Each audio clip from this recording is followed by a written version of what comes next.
ಮೊದಲು ಪ್ರಿವ್ಯೂ ವಿಡಿಯೋನ ನೋಡ್ಕೊ ಬರೋಣ ಬನ್ನಿ.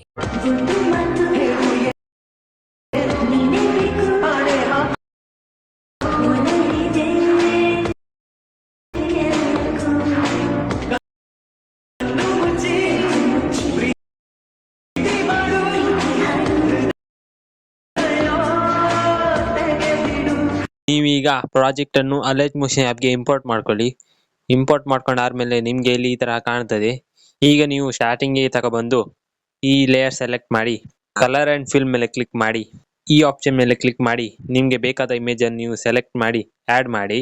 ಇದೇ ರೀತಿ ನೀವು ಈ ಎಲ್ಲಾ ಲೇಯರ್ಗೂ ಇಮೇಜ್ ಅನ್ನು ಆಡ್ ಮಾಡಿ. ಹೀಗೆ ನೀವು ಇಮೇಜ್ ಅನ್ನು ಆಡ್ ಮಾಡಿ ಆದ್ಮೇಲೆ ಈ ವಿಡಿಯೋವನ್ನು ನೀವು ಎಕ್ಸ್ಪೋರ್ಟ್ ಮಾಡ್ಕೊಳ್ಳಿ. ಈ ವಿಡಿಯೋ ನಿಮ್ಗೆ ಇಷ್ಟ ಆದ್ರೆ ವಿಡಿಯೋಗೊಂದು ಲೈಕ್ ಮಾಡಿ, ಹೇಗಾಯ್ತು ಅಂತ ಕಮೆಂಟ್ ನಲ್ಲಿ ತಿಳಿಸಿ. Thank you for watching. Bye.